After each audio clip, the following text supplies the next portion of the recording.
Hello everyone. I finished reading chapter 23 of Plagueis, but I had to skim through it, so I'm not going to say I just read it, but I just had to remind myself of what happened in the chapter because I wasn't fully attentive. But anyway, I've read the chapter, and it's a shorter one, and again a much simpler one, which I like these chapters that aren't using a abundance of complex words, and this one's quite significant as well. So that's a double great one. But Palpatine is allowing Plagueis to do what he had requested him to do, allowing him to assess how skilled Darth Maul is. And we get to also learn that Plagueis has learned to drink through his nose, so that's quite the achievement. And in his isolation for the past 20 years, he's, as the book describes it, it has allowed him to master the energies of order and disorder, creation and entropy, and life and death. Or as I read it as peace, chaos, creation, arrangement, and life and death. Plagueis says he's made Maul fearsome, and Sidious says it's also made him fearless. And Sidious says that he's even more formidable against living beings than Plagueis says. This says that the recording is being shown is only against droids. And Plagueis asks you fought him in a serious way. And Palpatine talks about how he left him stranded on Hypori for a month without food. And he went and then provoked and fought him. And Maul fought well, but he deprived him of, but even after he deprived him of his lightsaber, he wanted to kill him but was ready to die at Sidious's hand. And Plagueis wasn't too pleased with this, and he said rather than punishment for his failure, you praised his determination. And efforts. And Sidious, that's a bit of respect. He said he was already humbled. I chose to leave his honour intact. I broke, and he considers Maul to be subordinate, which he is, and be the embodiment of the violent half of Palpatine, while Palpatine himself is the cunning half. And Plagueis says by praising him when he has nothing to be praised about, you're making him believe he's more skilled than he is. And Palpatine asks, didn't you do the same for me? And Plagueis goes, no, I was always truthful with you.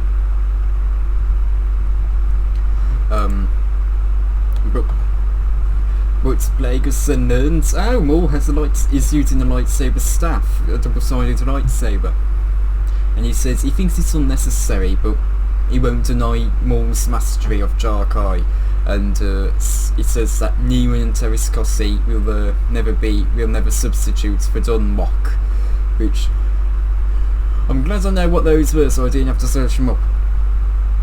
But Plagueis also expresses how he's appreciative of Sidious to make him a fighting machine rather than a true apprentice. And he says that he should bear witness to the Inquisitor's attack on the Jedi Temple.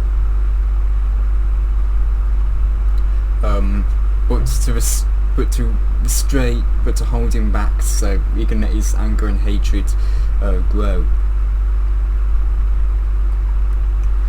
And we get to learn that Plagueis have pretty much follow the path of what many Jedi would eventually have to follow in Order 66. They were once high and powerful and ruling, like Plagueis had power with Damask Holdings and the Intergalactic Banking Clan and the Trade Federation. And now he's become isolated, and turns inwards, and that's what the Jedi did. They had to hide, and I like how Plagueis' story is a bit of a reflection of the Jedi Order. But anyway, while Plagueis was on Sujun, he was pretty much just focused on mastering the Force and midichlorian manipulation. And was only very rarely summoned the Sun Guard. And and it even says, while Damask, unwatched, emaciated, erratic in his behaviour, had seemed capable of speech, it was 114D who communicated Damask's orders and requests to the guards, to which I see that as Plagueis being unsocial, weak and unpredictable. That's based on the definitions.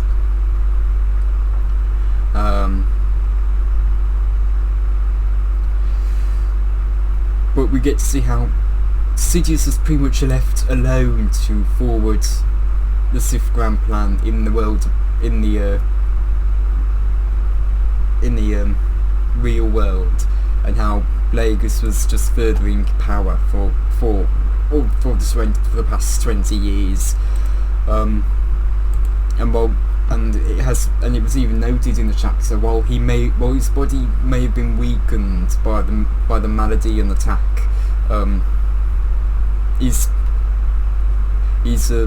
I guess you could say his ethereal body, as the book puts it, had only become a vessel and stronger in the dark side, and he's described as being a nuclear oval of mottled light, a rotating orb of terrifying energy if he was to be seen through the Force, which sounds quite impressive. But Sidious had actually began to wonder, despite having grown tenfold in power, he wondered whether he was a level or 2 levels behind Plagueis. Really the only way to have found out was to challenge him. But they weren't challenging, but they couldn't challenge each other, not now at least. They had, the way Plagueis had brought him up, they were needing each other. Plagueis had set in motion has started to bring in motion the events, while Palpatine also assisted, and it says that Palpatine had pretty much been left largely to bring the same passion to the manipulation of the events in the mundane world that Plagueis had brought to the manipulation of midichlorians. And we get to see how, and honestly that feels very in line with what we've seen. Plagueis, he's not really doing much in the real world anymore.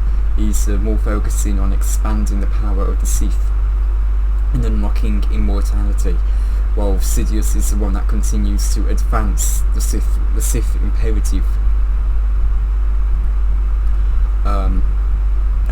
And my assumption was correct about the Inquiry attack, that they were originally intended to test if they could be Jedi killers.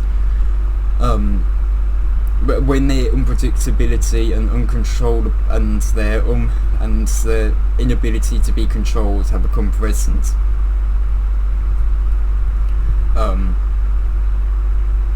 they decided to change the test to seeing how well Chancellor Finis Valorum and the Senate can manage a crisis. But by bringing the Jedi in, but neither of them expected Valorum to bring in the Jedi into the situation.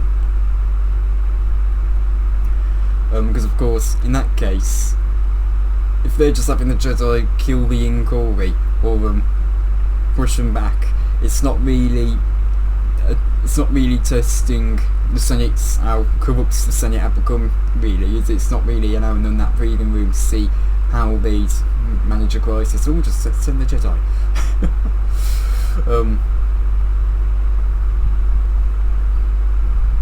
And there is some lines that are still confused me a little bit, where Plagueis says, "It's well and good the Jedi have died, but we must guard against revealing our hand too soon. Was it wise to have the corpses shipped to Coruscant?" And I'm not entirely sure where Plagueis' worries coming from there. Maybe it's because if they trace it to Saint Pestige, they could trace it to Saint Pestige and Kim and Doriana. They could maybe trace it back to Palpatine, but maybe that's why. Anyway, Palpatine says it had the intended effect on Valorum. He's now wanting to make a push to stop the inquiry and try to end the problems going on. And Sidious says that he's more concerned with his legacy and doing good than he is about, and he's more concerned about his legacy than the Republic.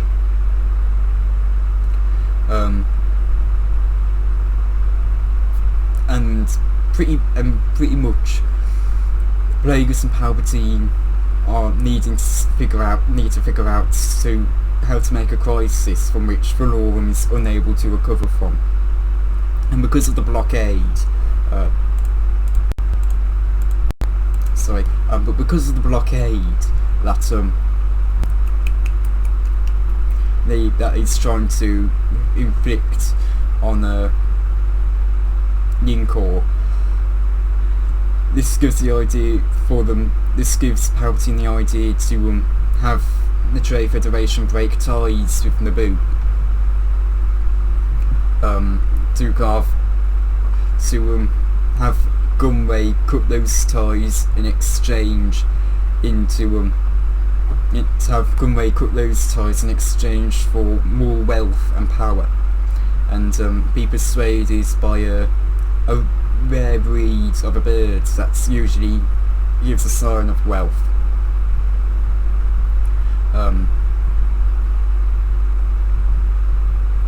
To win him over and bring him over to their side.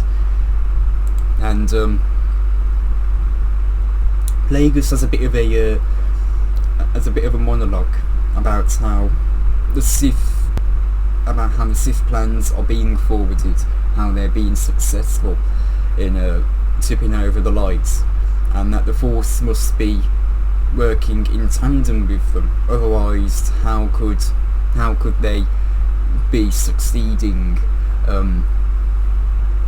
I'll put down my summary and simplification in the pinned comments, but he's talking about how the Jedi could have maybe stopped the rise of the dark side, but they couldn't. But they would stopped working in accordance with the Force, and as a result, they've become weaker, and the Force is now again working against them.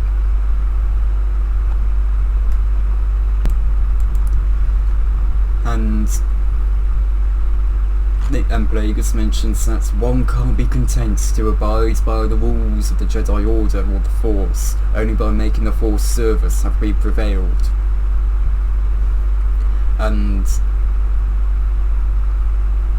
pretty much bringing the Force's views and ideologies, I guess, into alignment with the Sith. And Plagueis notes how when he first visited Naboo, he recognised it as a nexus in the Force. Anyway, he gets back to trying to cut the ties to Naboo with the Trade Federation, and that he asks, "Is Varuna ready?" as he's concerned that he may just be as uncontrollable as the Inquiry. And Palpatine says he's much like Gunray, where he favours wealth over honour, where he favours wealth and power over honour. And so Plagueis understands and says to just nudge him and see how he reacts before they decide whether to use him or not.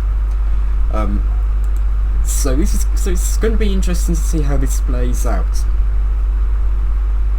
We can see that Valorum's kind of on the edge it's kind of on the edge now.